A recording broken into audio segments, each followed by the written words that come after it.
मेरे गुरुदेव की महिमा बड़ी अद्भुत निराली है।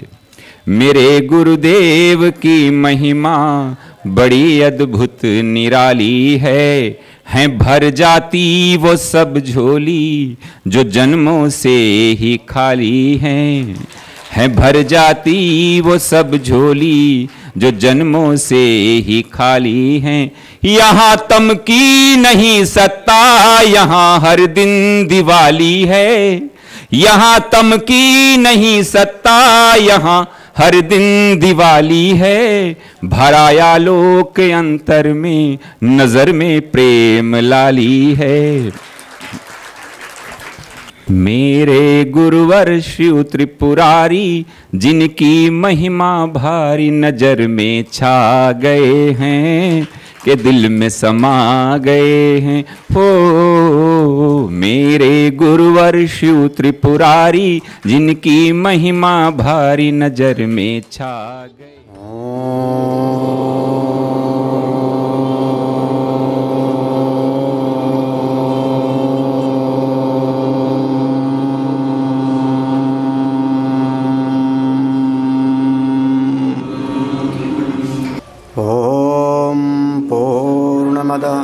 पूर्णमिदं पूर्णात् पूर्णमुदच्यते पूर्णस्य पूर्णमादाय पूर्णमेवावशिष्यते।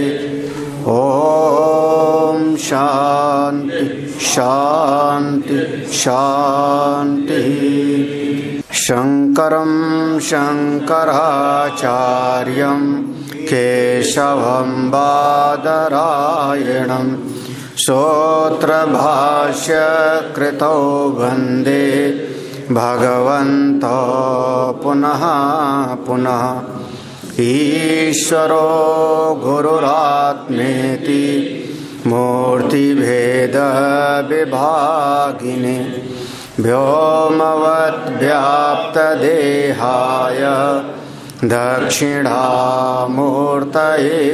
नमः। सदाशिवसमारम्भां शङ्कराचार्यमध्यमाम् अस्मदाचार्यपर्यन्तां वन्दे गुरुपरम्पराम्। श्रुतिस्मृतिपुराणानाम् आलयं करुणालयं नमामि भगवत्पादं शङ्करं लोकशङ्करम्। ॐ नमो ब्रह्मादिभ्यो ब्रह्मविद्यासम्प्रदायकर्तृभ्यो वंशऋषिभ्यो महद्भ्यो नमो गुरुभ्यः। एक बार मंत्र पढ़ते हैं हम लोग। अथाता पौमानानाम् एवाभ्यरोहः सा वै खलु प्रस्तोता सामप्रस्तौति स यत्र प्रस्तुयात् स यत्र प्रस्तुयात् तदेतानि जपेत्। असतो मा सद्गमय तमसो मा ज्योतिर्गमय। मृत्योर्मामृतं गमय इति। स यद् आह असतो मा सद्गमय इति।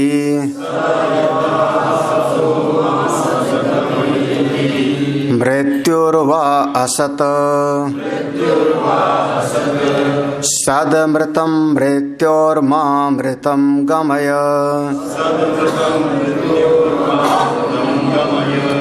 अमृतं मा कुर्वीति एव एवैतद् आह तमसो मा ज्योतिर्गमय इति।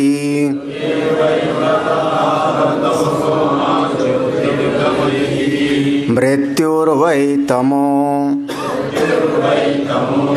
ज्योतिमृतं मृत्योर्मामृतं गमय।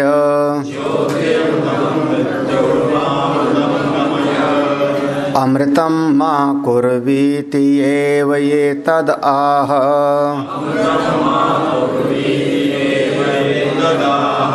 मृत्योर्मामृतं गमयेति। नात्र तिरोहितम् इवास्ति अथ यानितराणि स्तोत्राणि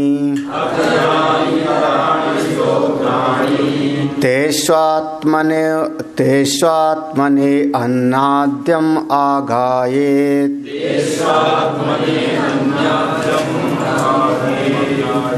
तेष्वात्मने अन्नाद्यम् आगायेत्।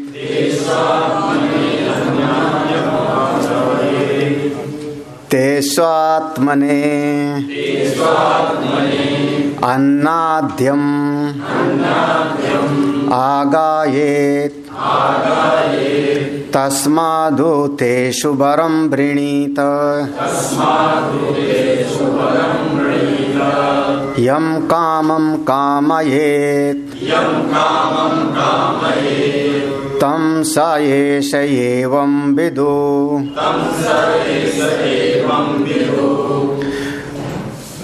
तं स एष एवं वित्।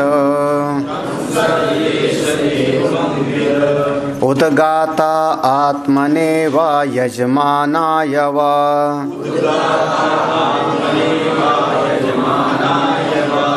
यं कामं कामयते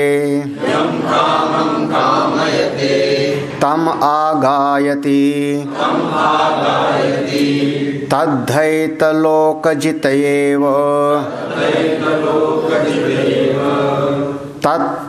ततधैतलोकजितयेव।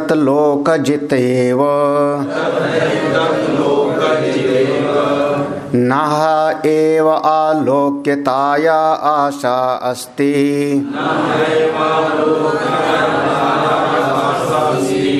य एवमेतत् सांवेद। अर्थ इस प्रकार से अब यहाँ पर जो इस प्राणो उपासना की विधि को ठीक ठीक समझ गया, प्राण उपासना की विधि को ठीक ठीक समझ गया। कैसे? प्राण और वाणी इन दोनों को एक करके देखा उसने। वही आयास्य है, वही आंगिरस है, वही अदिति है, वही बृहस्पति है, वही ब्रह्मणस्पति है, वही उद्गीत है।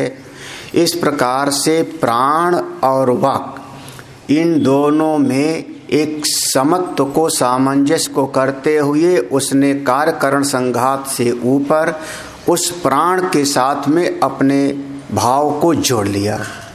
प्राणोपासना में प्राण के साथ में तादात्म्यपन्न हो गया। तो अब वो कार्यकरण से ऊपर अपने प्राण के साथ जुड़ गया। अब इसके उपरांत एवं प्राण विज्ञानवतो जप कर्म विधिष्यते। जब इस शरीर के भाव से ऊपर उठा, इंद्रियों के साथ उसका तादात्म्य हटा, यच्छेद वांग मनसी प्राज्ञः, जैसे वर्णन किया कि इस प्रकार से समस्त इंद्रियों को उसमें प्रतिष्ठित कर दे, उसको उसमें कर दे लय अवस्था में। तो जब बिल्कुल शांत होके बैठ गया तब क्या करे? अब उसका पांव गति नहीं कर रहा है, हाथ हिल नहीं रहा, बिल्कुल ध्यान की अवस्था में बैठ गया, इस कार्यकरण संघात से ऊपर उठ गया। तब क्या करे? तो तब उस समय पर जप कर्म विधिष्यते। अब उस समय पर जप कर्म का विधान किया जाता है। ऐसा हृदय से वो जप करे। कब करे? तो कहते हैं अथ यद विज्ञानवतो जप कर्मणि अधिकारस्त विज्ञानम उक्तम।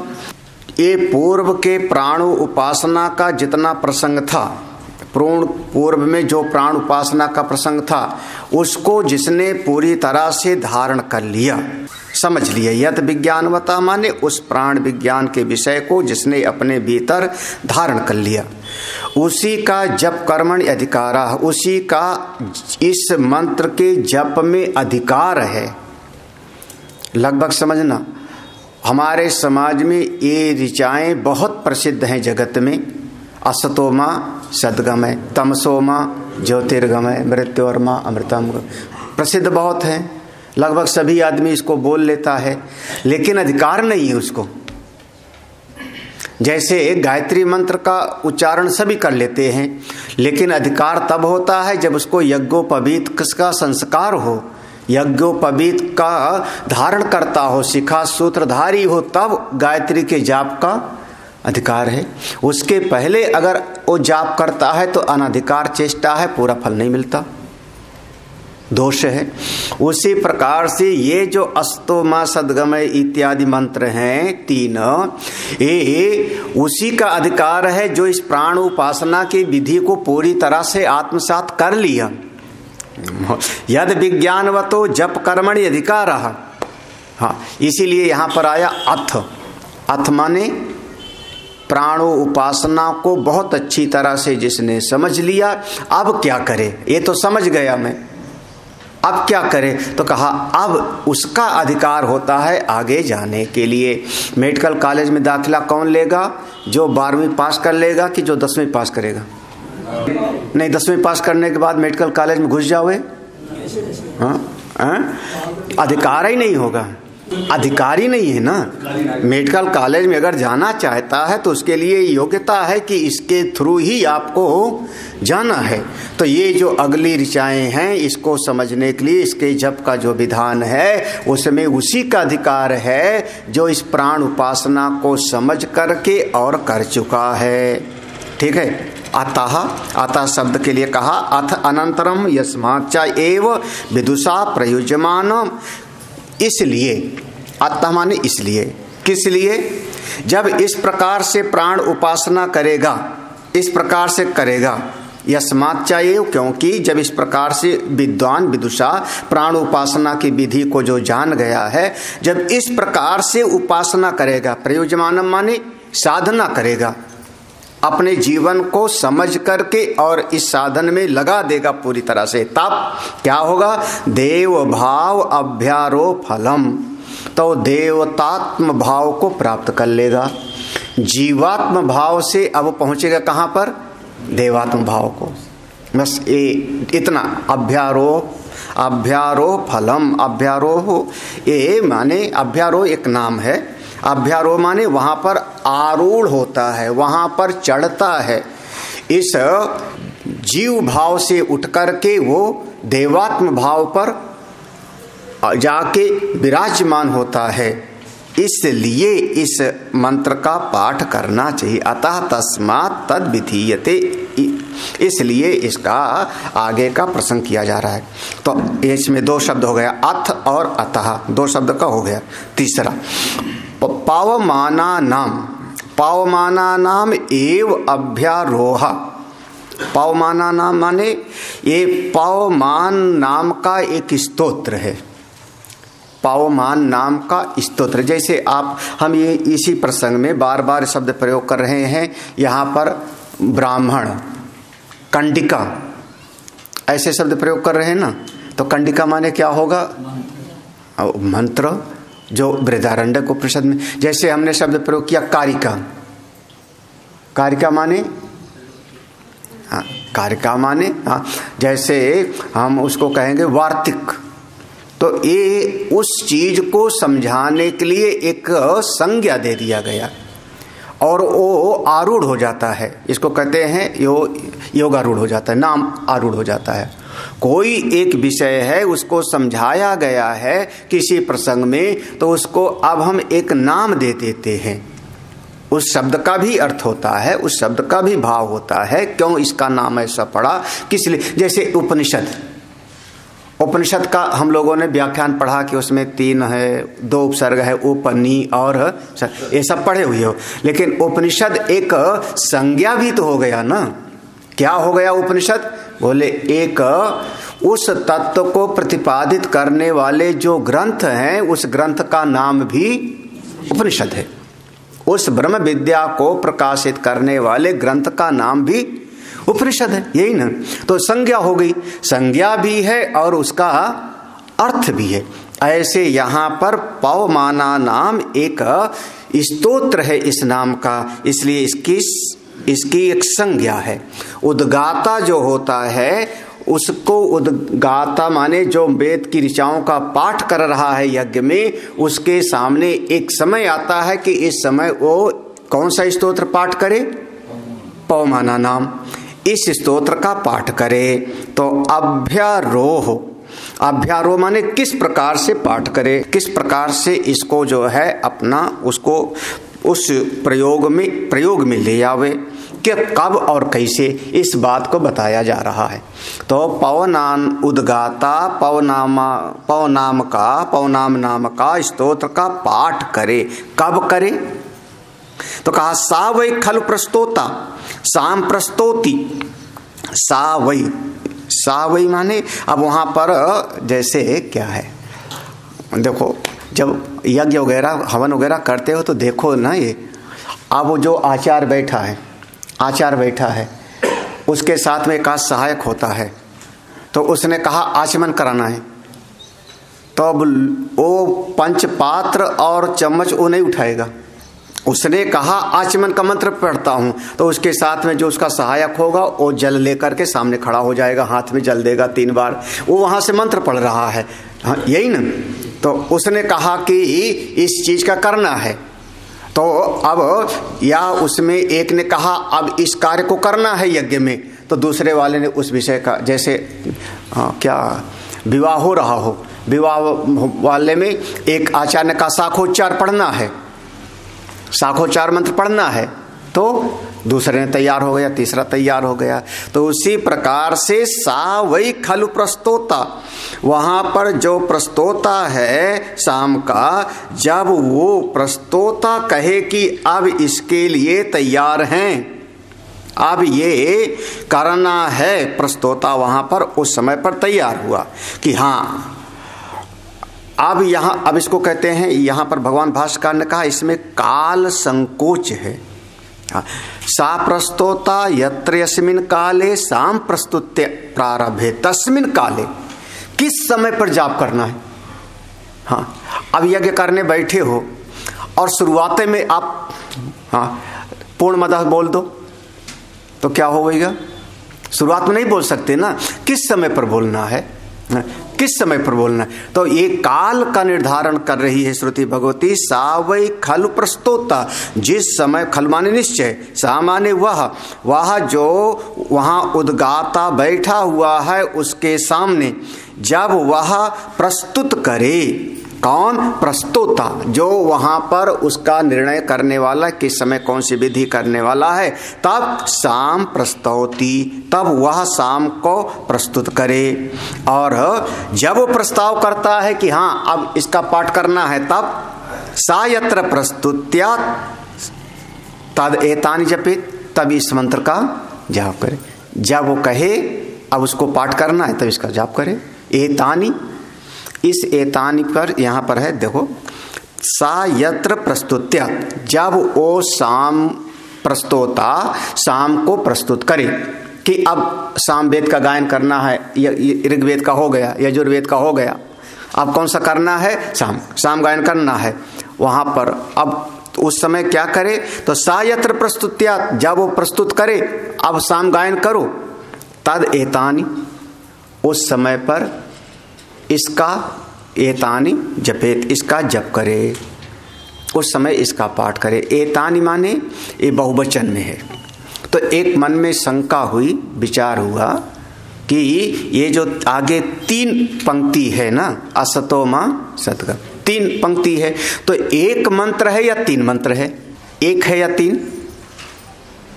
हाँ, कभी कभी एक लाइन का भी मंत्र होता है, कभी कभी 3 लाइन का भी मंत्र होता है, कभी 4 पंक्ति का भी मंत्र होता है। हाँ, 1 लाइन का शांति मंत्र है, भद्रम नो अपिवातय। अब एक ही पंक्ति का शांति मंत्र हो गया ना, एक ही लाइन का हो गया, शांति मंत्र हो गया। तो फिर तीन चरण का बहुत सारे जो है ऐसे होंगे। जैसे गीता जी में देखोगे तो कई जगह पर जो है आधा श्लोक है, फिर बीच में अर्जुनवाच आ जाएगा, कुछ और आ जाएगा, फिर आ जाएगा। गीता जी आप लोग पढ़ते हो। और जो उत्तिष्ठत जागृत प्राप्य वरान निबोधत क्षुरस्य धारा निस्ता दुरत्यया दुर्गम पथस्तत् कवयो। 3 ही पंक्ति है, एक है कि 3? तो कहा एक ऋचा है, एक मंत्र है, पंक्ति उसमें 3 है, 4 चरण नहीं है। तो वैसे ही यहाँ जो असतो माँ सदगमय, ये जो 3 बार बोला जा रहा है तमसो माँ ज्योतिर्गमय, ये एक नहीं है बल्कि ये 3 है। इसीलिए यहाँ बहुवचन है एतानी। ये 3 ऋचा है क्योंकि ये शतपथ ब्राह्मण का है। तो और खास करके इसका जो वेद की ऋचाओं का जैसे पाठ करते हैं ना, वहाँ पर उदात्त अनुदात्त ऐसा करके वैसा पाठ करने का यहाँ कोई जरूरी नहीं, वैसा कोई पाठ करने की जरूरत नहीं है। हाँ, यथा पठित एव स्वरः प्रयोक्तव्यो न मंत्रः न मंत्रः। जैसे इसमें लिखा है वही पढ़ना है, इसमें कुछ और अपनी तरफ से उदात्त अनुदात्त को नहीं लगना है। भाष्य में देख जाना, भाष्य में से मैं बोल रहा हूँ। हाँ, तो यथा पठित एव स्वरः, जैसे इसमें लिखा हुआ है वैसे पढ़ना चाहिए। न मंत्रः, जैसे वेद की ऋचाओं का और पाठ करने का भी विधान है। और उसमें बहुत सारे विधान, जटा पाठ, घन पाठ इत्यादि जो हम लोग पाठ करते हैं ना, उसमें उतार चढ़ाव है ना।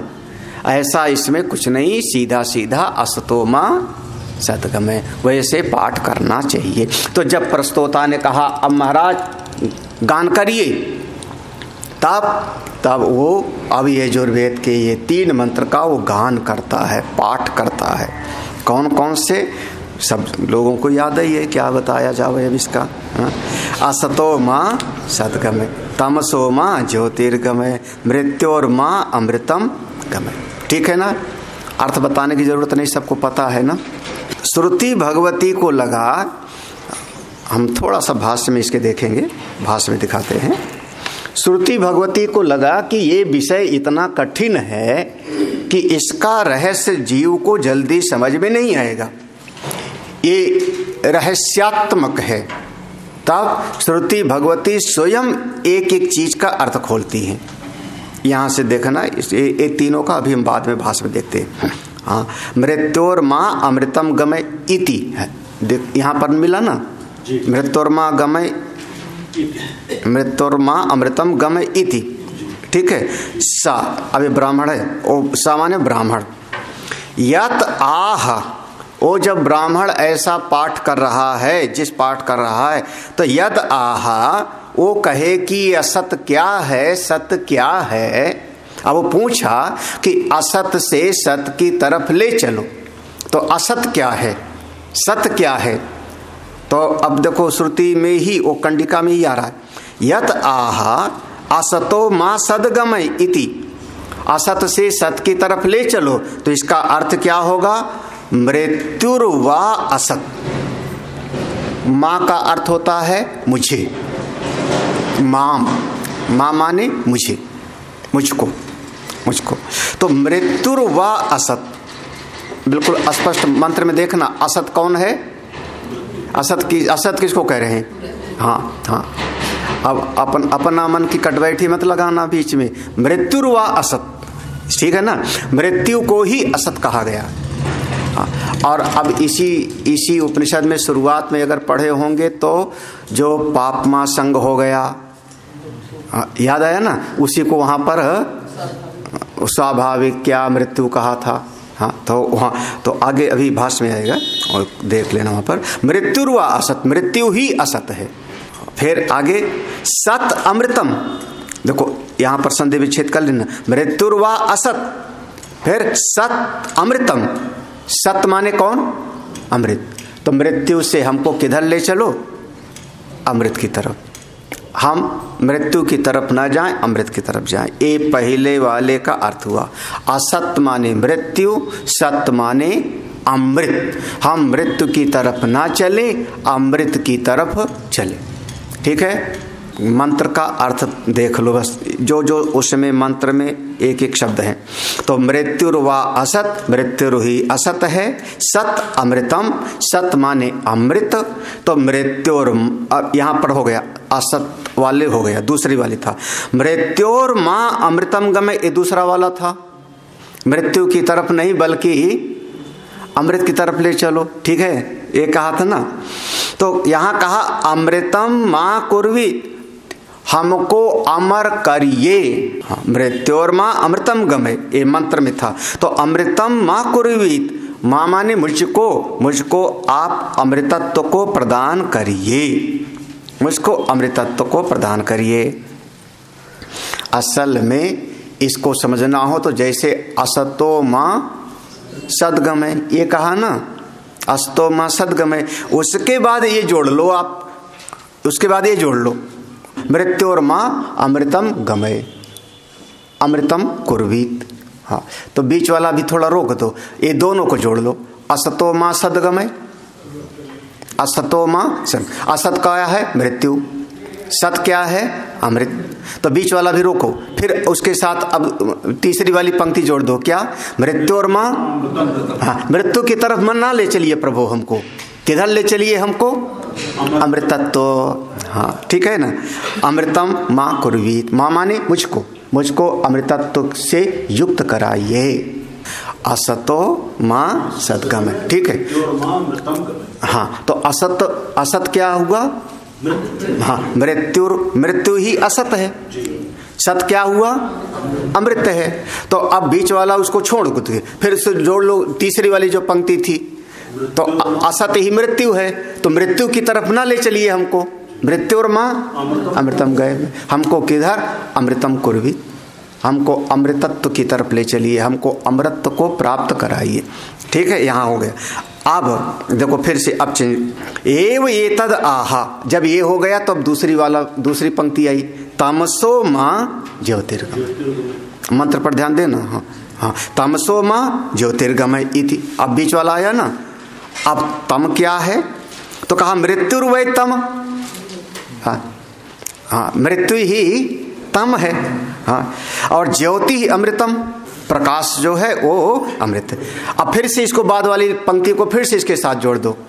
जब तम मृत्यु है, जो तमसो माँ, तो तम ही मृत्यु है और प्रकाश अमृत है, तो मृत्योर माँ अमृतम गमय, अमृतम माँ कुर्वीत।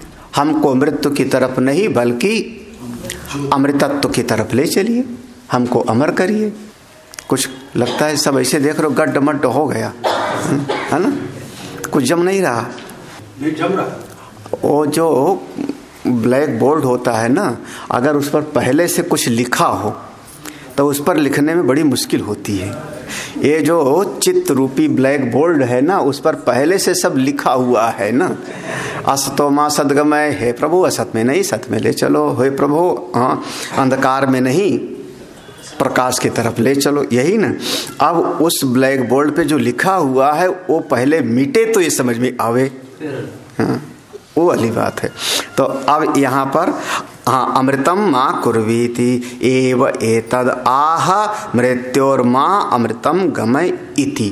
यहाँ तक पूर्ण। इस प्रकार से मुझको अमृतत्व की प्राप्ति कराइए। कुर्वीति एव एतदाह, इसी अर्थ को मृत्योर माँ अमृतम गमय ये पंक्ति बता रही है। बिल्कुल स्पष्ट श्रुति भगवती क्या करी? ना अत्र तिरोहितम इव अस्ति, यहाँ कुछ छुपाया हुआ नहीं है, बिल्कुल स्पष्ट है। तिरोहितम माने छुपा हुआ, ना अत्र, अत्र माने यहाँ, यहाँ कुछ भी छुपा हुआ नहीं, बस बिल्कुल साफ साफ बरकट है। ये तीन पंक्ति अथ।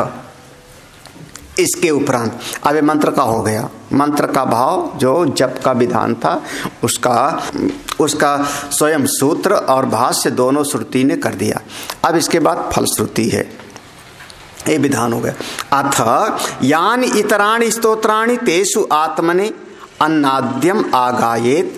अब इसके अलावा अथ यानि इतराणि स्तोत्राणि, देखो अब ध्यान है, एक ऐसा स्तोत्र था जिसमें वो आचार्य ने तीन का जाप किया था, उसके लिए, किसके लिए? यजमान के लिए, और 9 का जाप कर लिया था अपने लिए। याद रखना ना, भूल मत जाना पूर्व से, ऐसा बार बार आया था ना कि उन्होंने 3 का उसके लिए जाप किया, 9 को अपने लिए किया। उसी समय आकर के वो असुर ने पाप से वेद कर दिया था, वो सारा वर्णन है ना। तो अब 3 का जाप हो गया, किसके लिए? यजमान के लिए। अस्तोमा सदगमय, ये 3 का जाप हो गया।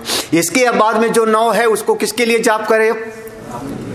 वो अपने लिए कर ले। अथ यानि इतराणि, इसके अलावा जो 9 और होंगे वहां पवमान स्तोत्र में, वो जो प्रसंग है पवमान स्तोत्र, वहां पे उसको तेषु आत्मने अन्नाद्यम आगाये, उसको अपने लिए गायन करे। ये 3 यजमान के लिए और 9 अपने लिए उसका गायन करे। अथ यानि इतराणि, इतराण माने इसके अतिरिक्त जो अलग से स्तोत्र में हैं 9, वो तेषु आत्मने, उसको अपने लिए अन्नाद्यम आगायेत, अपने लिए उसका गायन करे। और फिर क्या करे? तस्मादो तेषु वरम वृणीति, अब उस समय वरदान मांगे। वरम वृणीति माने अब उस समय यज्ञ के सामने बैठा है तो यज्ञ वेदी के सामने वरदान मांगे। क्या मांगे? क्या मांगे? अरे जो इच्छा हो सो मांगे। हाँ, जो मन यम कामम कामयेत, जो उसके मन में कामना हो। तम सा एस एवं विद, जो उसको जानता है वो उद्गाता के सामने कह देवे हमको ये चाहिए, और उद्गाता फिर उसको उद्गाता आत्मने व यजमानाय व, चाहे अपने लिए और चाहे यजमान के लिए जो जो इच्छा है उसका गायन करे। भाई जो यजमान है उसने कहा ना हमको पुत्र चाहिए, पुत्रेष्ट यज्ञ करना है, यही कहा ना जी। एक यज्ञ हुआ, उस यज्ञ में वैवस्वत मनु बैठे हैं, उनकी पत्नी श्रद्धा बैठी हैं, दोनों बैठे, वैवस्वत मनु और उनकी पत्नी का नाम श्रद्धा। आचार्य हैं वशिष्ठ, उद्गाता। और वैवस्वत मनु के मन में इच्छा है कि हमको पुत्र की प्राप्ति हो, इसलिए पुत्रेष्ट यज्ञ किया जा रहा है। जो श्रद्धा थी उन्होंने चुपके से वशिष्ठ ऋषि के कान में कहा हमको कन्या चाहिए, हमको कन्या चाहिए। और उस समय भी भैया लेडीज की सुनी जाती थी। बिल्कुल उस समय भी बिल्कुल सुन लिया उन्होंने। अब वो वैवस्वत मनु को पता भी नहीं। और उन्होंने जो गायन किया उस समय पर, जो उद्गाता जो इसका गायन किया है पवमान नाम का स्तोत्र का, तो इसमें अपने लिए और यजमान के लिए दोनों के लिए गायन किया ना। तो जब यजमान के लिए गायन किया तो यजमान के लिए जो पुत्र की बजाय उन्होंने कन्या के लिए कामना किया। हाँ, अब मनु महाराज बैठे थे, इतना संस्कृत नहीं समझते रहे होंगे, या समझते भी रहे होंगे तो ध्यान नहीं दिया, उस समय ध्यान कहीं और रहा होगा। वो कन्या के लिए गायन किया, और फिर उस यज्ञ से एक कन्या का प्रकटीकरण होता है जिसका नाम था ईला। ईला, बड़ी विचित्र कहानी हुई उसके साथ। तो फिर उसके बाद फिर और मुसीबत हुई, फिर ईला से सुद्दुम्न बना, फिर उसके बाद फिर हाँ ईला बन गया, फिर ईला बन गया फिर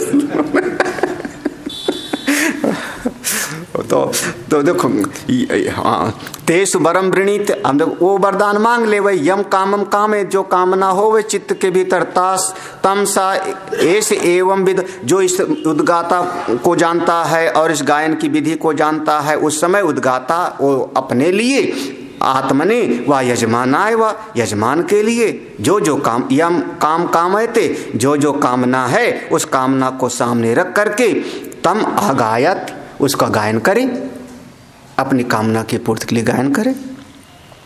उसका परिणाम क्या होगा?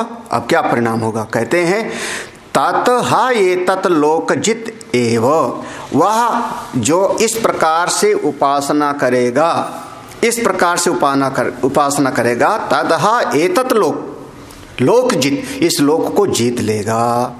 इस हिरण्यगर्भ के लोक तक की प्राप्ति उसको हो सकती है। देखो श्रुति फिर से कहती है तुरंत, इसको कहते हैं अन्वय व्यतिरेक।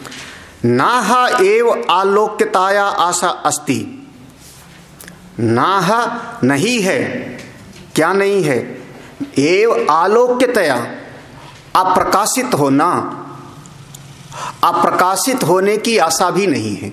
थोड़ा कुछ ऐसे शब्द हैं, ना हा एव आलोक्यताया, आलोक्यताया माने अप्रकाशित होने की, ना आशा अस्ति, बिल्कुल आशा भी नहीं है। कुछ समझ में नहीं आ रहा? अरे कोई संभावना नहीं है कि उसको वह लोक नहीं प्राप्त होगा, किसी प्रकार का संशय संदेह नहीं है कि उस लोक की प्राप्ति उसको नहीं होगी, अवश्य होगी। दोनों तरीके से देखो, तात हा ये तत् लोक जीते हो, ये अन्वय है इस तरीके से, और व्यतिरेक की दृष्टि से बता दिया कि जैसे कह दिया कि वो लोक मिलेगा, वो लोक मिलेगा आपको, अमुक जगह पर अमुक लोक मिलेगा, तो दूसरी तरीका से सब, और कोई ऐसी संभावना नहीं है कि आपको यह ना मिले, अवश्य ही मिलेगा, अवश्यम भावी, संशय विपर्य रहित। बिल्कुल। अरे श्रुति भगवती कहती है जी, कौन? या एवं एतस्साम वेद, जो इस प्राण रूपी साम को जानता है, ये प्राण उपासना की विधि को जानता है, उसको अवश्य ही प्राप्त होगा, इसमें कोई भी संशय नहीं है। क्या बात है जी, इसलिए ऐसा गायन करना चाहिए। यहां से देखना तुम लोग जो है, हाँ 156 पेज पे सबसे ऊपर, सबसे ऊपर शुरुआत 156 पेज पर, ठीक है, 156 पेज पर सबसे ऊपर, एतानि तानि यजूंसी, ये यजुर्वेद के जो 3 मंत्र हैं वो कौन कौन से हैं? देखो यहाँ, असतो माँ सद्गमय, तमसो माँ ज्योतिर्गमय, मृत्योर्मा अमृतम गमय इति, ठीक है यहाँ तक। अब इसका जो है, इसका भाष्य है, मंत्राणाम अर्थः तिरोहितो भवति इति, मंत्रों का अर्थ छुपा हुआ होता है। मंत्राणाम अर्थ, जो हमारे वेद की ऋचाएं हैं, मंत्र हैं, उनका अर्थ तिरोहितो भवति, छुपा होता है, रहस्यमयी होता है, गूढ़ अर्थ होता है। और छुपा हुआ क्या है? आप सबका मोबाइल छुपा हुआ है, किससे? अच्छा, आपका मोबाइल छुपा हुआ है तो छुपा हुआ है ना, कौन खोल सकता है? जिसको पैटर्न पता हो। क्यों? जो उसका मैकेनिक है, वो जिसने बनाया है उस मशीन को, दो ही खोल सकते हैं। जो उसका रिपेयर करने वाला, जो वहां से सीख के आया है, आप उसको वहां पर दे आए, उसका जो सर्विस सेंटर है, वो चाहे जितना आप पासवर्ड लगाए रखो वो खोल लेगा ना। क्यों? क्योंकि वो जानता है मशीनरी कैसी काम करती है। तो आपके मोबाइल को ये नहीं खोल पाएगा, लेकिन वो खोल लेगा।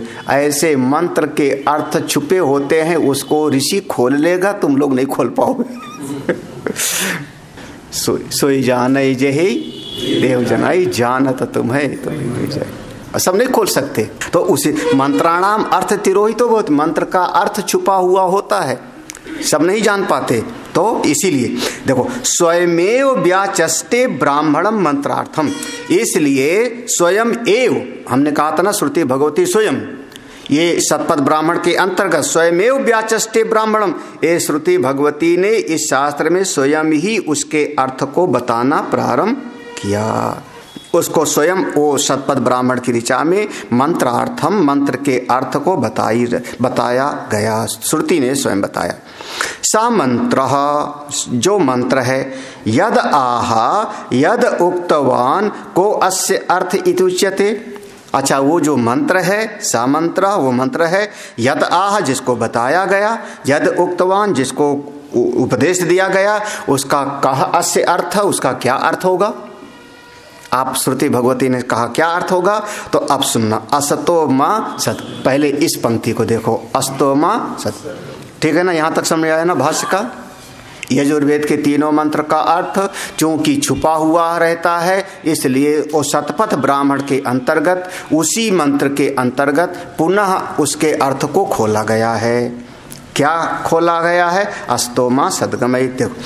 मृत, वहां कहा था ना असत व मृत्यु, मृत्युर्वा असत, ऐसे आया था ना, मृत्युर्वा असत। तो यहां कहा मृत्युर्वा असत, ऐसा मंत्र में आया था, ये श्रुति में आया, ये मंत्र में था। असत, असत माने क्या? हाँ, स्वाभाविकम कर्म विज्ञान मृत्यु इति उच्यते। स्वाभाविकम, अब वही पुराना वाला याद कर लो। हाँ हाँ, वहाँ पर देवता और असुर की परिभाषा किया गया था। तो हाँ, तो स्वाभाविक माने अशास्त्रीय, जिसके भीतर शास्त्र और संत का संस्कार नहीं है। स्वाभाविक रूप से एक बच्चा पैदा हुआ तो स्वाभाविक रूप से वो खेलता है, पांव फेंकता है, उसको किसी से पढ़ने की जरूरत नहीं है। बच्चा रोने की कला कहाँ से सीखा? इस स्वाभाविक है, तो स्वाभाविक उसके लिए शास्त्र आदि की जरूरत नहीं होती। तो स्वाभाविक रूप से जो जीवन जीते हैं, स्वाभाविक रूप से जिस जीवन, स्वाभाविक कौन सा? कर्म विज्ञानी, स्वाभाविक रूप से कर्म करते हैं और उस कर्म के बारे में थोड़ी बहुत उनको ज्ञान भी होता है, उसी का नाम है मृत्यु। हाँ, स्वाभाविक कर्म विज्ञान। स्वाभाविक कर्म विज्ञान माने हम भोजन करेंगे तो भूख शांत हो जाएगी, ये ज्ञान तो है। तभी तो आपने एक फल लेकर के चूसना शुरू किया। हाँ, आपने सेब लेके खाना क्यों शुरू किया? सेब लेकर के खाना शुरू किया, वो कर्म है।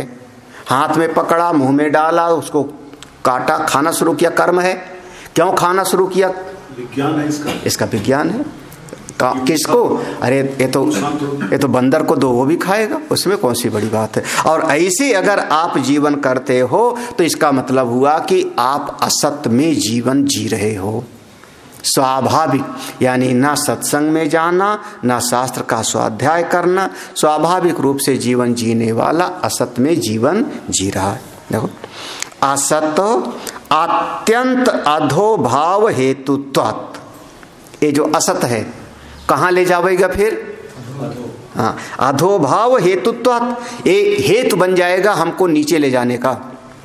आधा माने नीचे, नरक आदि में ले जाने का ये हमको हेतु बन जाएगा। तो असत अत्यंत, अत्यंत माने कीट पतंग आदि हो सकता है, बहुत ही नीचे जा सकता है, तो अधोभाव में नीचे की तरफ ले जाता है। इसलिए सत अमृतम, देखो सत अमृतम, असतो मां सत, ठीक है। सत अमृतम माने सत शास्त्रीय कर्म विज्ञाने अमरण हेतुत्वाद अमृतम। सद अमृतम, सत माने सत शास्त्रीय, उसमें दो शब्द है ना, सत माने सत शास्त्रीय कर्म विज्ञाने। जब शास्त्र के अनुसार आप ज्ञान प्राप्त करते हो, शास्त्र के अनुसार जीवन जीते हो, तो अमरण हेतुत्वात्, तो वह आपको अमृत की तरफ ले जाता है। इसलिए कहा तस्मात् असतो मां, हमको है इसलिए हमको असत की तरफ नहीं, मां माने माम कर्मणो ज्ञानाच्च, हमारे भीतर जो कर्म है, जो ज्ञान है, कर्म ज्ञान, कर्म उपासना दोनों, वो दोनों हमारे भीतर असत की तरफ ना होवे, सत की तरफ। क्या मतलब? अब निष्पत्ति है। सत शास्त्रीय कर्म विज्ञानी गमय देव भाव साधनात्म भावम अपादयेति अर्थः, अपादय इति अर्थः।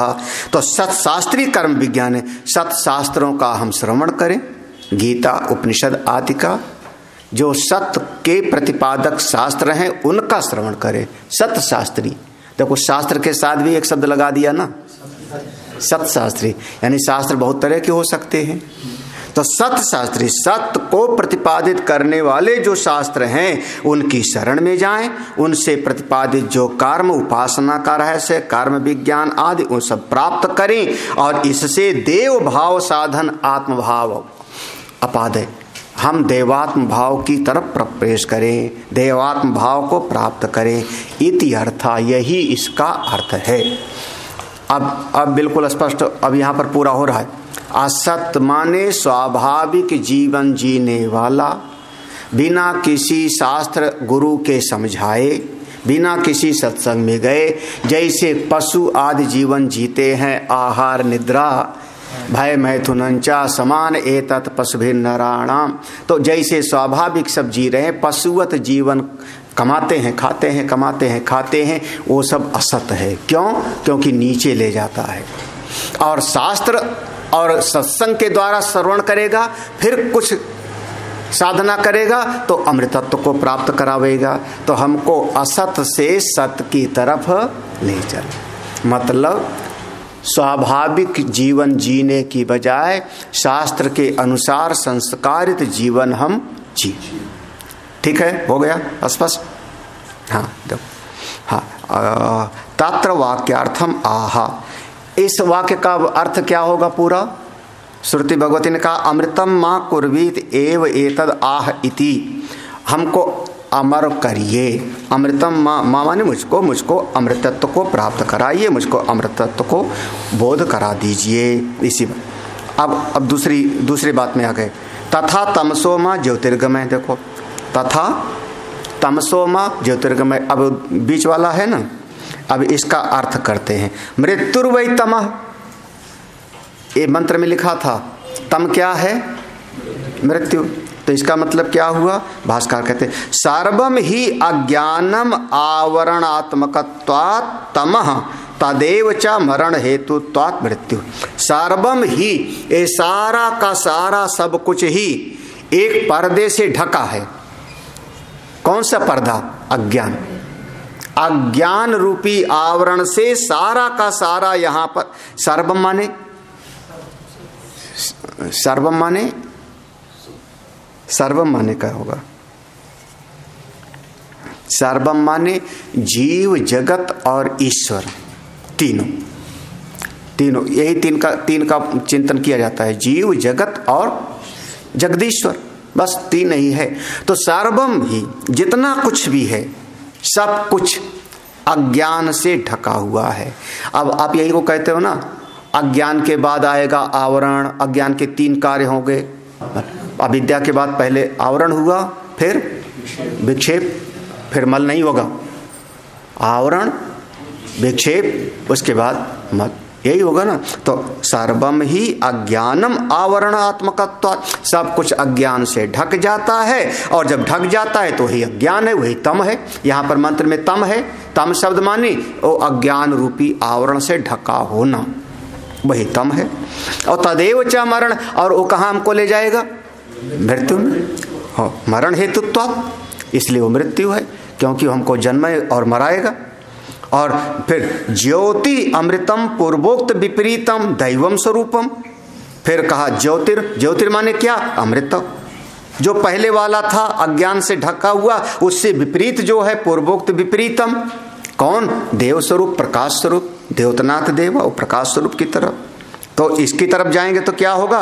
प्रकाश आत्मकत्वात् ज्ञानम ज्योति तदेव अमृतम, अविनाश आत्मकत्वात् तस्मात् तमसो मां ज्योतिर्गम। वो प्रकाश स्वरूप है, प्रकाश स्वरूप होने से वह ज्ञान स्वरूप है, प्रकाशकात्मत्वात् ज्ञानम ज्योति तदेव अमृतम, वही अमृत स्वरूप है।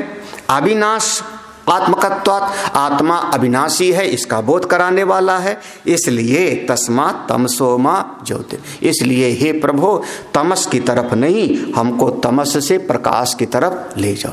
यानी कौन? मृत्यु से अमृत की तरफ। आप सावधानी से समझो तो ये जो मृत्युर्मा अमृतम गमय है, उसी को सिद्ध करने के लिए ये पूर्व के दो पंक्ति है, असतोमा सदगम, असतोमा सदगमय तमसो। हाँ, पूर्ववत मृत्युर्मा अमृतम गमय इति इत्यादि। जैसे पहले था कि वहाँ पर तमसोमा ज्योतिर्गमय, उसके पहले भी लगाया था ना अस्तोमा सदगमय में एक जोड़ा था ना, अस्तोमा सदगमय में एक बीच में जोड़ा था ना, कि बीच वाला बाद में सोचना, पहले वो वाला ले आओ कि असत से हमको सत की तरफ ले चलो। असत मृत्यु है और सत अमृत है, तो उसको तीसरी वाली पंक्ति को जोड़ दिया तो मृत्योर्मा अमृतम, बाद वाला तो वही कह रहे पूर्ववत मृत्योर्मा अमृतम गमय इत्यादि। अमृतम माँ कुर्वीत एव एतद आह, मैं अमृत को प्राप्त करूं। क्यों? दैवम प्राजापत्यम फल भावम अपादय इत्यर्था, इससे दैव भाव का प्रजापति रूप पद की प्राप्ति होगी। शायद आप लोग इतना कंफ्यूज हो गए कि बस मन में ऐसा लग रहा होगा कि पहले सीधा सीधा समझते थे, आपने इसको ऐसा मत दिया कि पहले वाला भी गड्ढमड्ढ हो गया और अब वाला भी पक्का भी नहीं हुआ कि नहीं ऐसा कुछ कि पहले वाला तो ठीक ठाक था, सीधा सीधा समझते थे, है ना। आपने ऐसा इसको उलझा दिया कि पहले वाला तो हो गया गड़बड़ और ये वाला भी अभी ठीक से पक्का नहीं हुआ। भगवान भास क्या हुआ आजकल अभिषेक बड़े चुप चुप है। तो देखो अब पूरे मंत्र का भाव देख लो।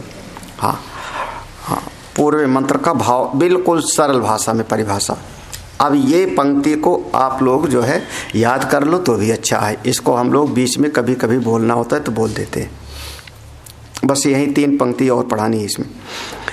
पूर्वो मंत्र, जो पूर्व का मंत्र है कौन सा, पहला वाला असतोमा सतम, पूर्व मंत्र, उसका क्या अर्थ है, असाधन स्वभावात साधन भावम अपादयति।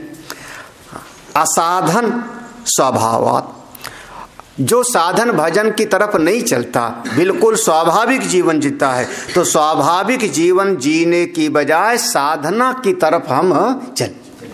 अब ठीक है ना, समझ में आया पूरा। असाधन स्वभावात साधन भावम, असाधन के बजाय, असाधन माने बस केवल कमाने खाने में जिंदगी कमा रहा है जो, उसकी बजाय जो आत्मज्ञान के लिए कोई साधन नहीं कर रहा है, स्वाभाविक जीवन, स्वाभाविक जीवन की बजाय हम शास्त्रीय जीवन में प्रवेश करें। बस पहली वाली स्वाभाविक, क्योंकि स्वाभाविक जीवन ही मृत्यु है, तो स्वाभाविक जीवन की बजाय हम किधर चलें, शास्त्र के अनुसार। तो अब शास्त्र को समझना पड़ेगा, गुरुकुल जाना पड़ेगा, सत्संग सुनना पड़ेगा, उसमें चले। ये पहले वाले मंत्र का अर्थ है। ये पहले, हे यजमान, उद्गाता कह रहा है, हे यजमान आप भी हम भी अशास्त्रीय व्यवहार की बजाय शास्त्रीय व्यवहार में हमारा जीवन चले। ठीक है। हाँ, दूसरा द्वितीयस्तु, ये पहला समझ लेना इतना। दूसरा द्वितीयस्तु साधन भावात अपि अज्ञान रूपात साध्य भावम अपादयति। अच्छा, अब पहला था ना कि हम अशास्त्रीय से शास्त्रीय में गए, यही ना। तो किस में गए थे, साधन करने में। भाई शास्त्रीय कर रहे थे तो शास्त्र के अनुसार यज्ञ कर रहे थे, शास्त्र के अनुसार आप अग्निहोत्र कर रहे थे, गायत्री का, तो एक साधन हो गया ना। तो साधन करते किसके लिए हो, कोई साध के लिए करते, कोई साध के लिए करते हो ना। तो जो साधन होता है वो भी तो एक दिन छोड़ना पड़ता है ना। साधन हमेशा थोड़े किया जाता है। आप लोग ब्रह्मकुंड कितने लोग चप्पल पहन के गए थे स्नान करने के लिए परसों? ब्रह्मकुंड नहीं, चप्पल पहन के जा रहे थे ना, जा रहे थे ना, चप्पल फेंक दी ना सबकी, बड़ा बढ़िया किया, सबने ढूंढ ली अपनी अपनी। अच्छा, चप्पल की वहां तक जरूरत है ना, जब वहां पहुंच गए लक्ष्य पर तो चप्पल की फिर जरूरत नहीं है। आप ब्रह्मकुंड में पहुंच गए, वहां स्नान करने के लिए चप्पल पहने चले जा रहे हैं बड़े ताव में। तो अब जब वो चप्पल एक साधन है, तो वो साधन होता है हमको साध्य तक ले जाने के लिए, तो उस बात को कह रहे हैं। देखो द्वितीय, तो दूसरा वाला जो था तमसोमा, तो उसके लिए कहा साधन भावात अपि अज्ञान रूपात। जो साधन भाव है वो भी तो अज्ञान के कारण ही है। क्यों? क्योंकि अभी साध्य को आपको पाना है। तो दूसरा वाला मंत्र क्या कह रहा है, साधन भावात अपि अज्ञान रूपात साध्य भावम आपादयति। साधन से अब मैं साध्य में जाके एक हो जाऊं, अब साधन भी छूटे और मैं साध्य में जाके मिल जाऊं। अब सीधे गंगा में डुबकी लगा लो, और क्या। ठीक है, हो गया। 2 मंत्र का देखो, असतोमा, अशास्त्रीय से शास्त्रीय जीवन। फिर जो शास्त्रीय जीवन है वो साधन है, वो भी उपाय है। तो उपाय से, साधन से हम कहां पहुंच जाएं, साधन। क्योंकि बहुत लोग साधन करते रहते वहां तक पहुंचते ही नहीं। उसमें कौन सा, जिंदगी बीत गई राम राम करते करते और अभी मन का राग द्वेष। चप्पल उतारी स्नान नहीं करता। अब आप उसमें जाके पहुंच जाओ बस। अब तीसरा वाला देखो, तीसरा वाला भी देख लो। मृत्योर मां अमृतम गमे, ये तीसरा वाला था ना। मृत्योर्मा अमृतम गमय इति। तो पूर्वयोरेव मंत्रयो समुचितो अर्थः तृतीयेन मंत्रेण उच्यते एति प्रसिद्धार्थता एव। हाँ, कह रहे हैं मृत्योर्मा गमय अमृतम गमय इति। वो जो पूर्व के दोनों मंत्र हैं ना, पूर्वयो ये मंत्र है, पूर्व के जो दोनों ऋचाएं हैं उन्हीं का समुचित अर्थ तीसरे के द्वारा बताया जा रहा है। समुचित अर्थ माने क्या? समुचित अर्थ माने ये तीसरा वाला जो है दोनों के साथ जुड़ जाएगा, दोनों के साथ जुड़ करके और उसका समुच्चय करेगा। कैसे? जैसे पहले ध्यान देना, अब फिर वहीं पहले पे आ जाओ। असत में नहीं बल्कि हम सत में चले। तो असत माने क्या हो गया? स्वाभाविक जीवन जो वही मृत्यु है। हाँ, असत वही मृत्यु है। कौन? तो मृत्यु, तो यहाँ जो तीसरा वाला है वहां जुड़ गया ना पूरा का पूरा। असत स्वाभाविक जीवन वही मृत्यु है, और सत्य शास्त्रीय जीवन वही अमृत है ना। तो हम उधर ना जाएं बल्कि इधर चलें। तो ये जो तीसरा वाला मंत्र है उसको समुच्चय कर रहा है, पहुंचा रहा है, उसी को समझा रहा है। ये तीसरा वाला मंत्र दूसरे को भी समझा रहा है। क्या है? तमसोमा। तमस क्या हुआ? अज्ञान के आवरण से सारा कुछ जो ढका, वही मृत्यु है। अज्ञान ही मृत्यु है, अज्ञान ही मृत्यु है। हाँ, और ज्ञान ही अमृत है। अज्ञान मिट गया, ज्ञान ही अमृत है। तो ये तीसरा वाला मंत्र कह रहा है वो जो अज्ञान रूपी मृत्यु है उधर की तरफ न जाएं, ज्ञान रूपी अमृत को हम प्राप्त करें। ठीक है ना? अभी तीसरे वाली मंत्र कोई पंक्ति को लगाना, असत रूपी मृत्यु की तरफ ना चलें, सत रूपी अमृत को हम प्राप्त करें। फिर से अज्ञान रूपी मृत्यु की तरफ ना जाएं, ज्ञान रूपी अमृत को हम प्राप्त करें।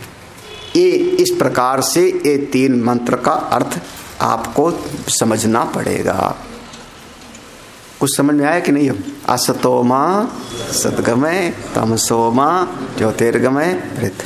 अब इस पर खूब चिंतन करना जी, ये आप लोगों के चिंतन का विषय है, क्योंकि ये जितना मनन करोगे, इसीलिए श्रवण के साथ मनन लगाया, निधिध्यासन लगाया।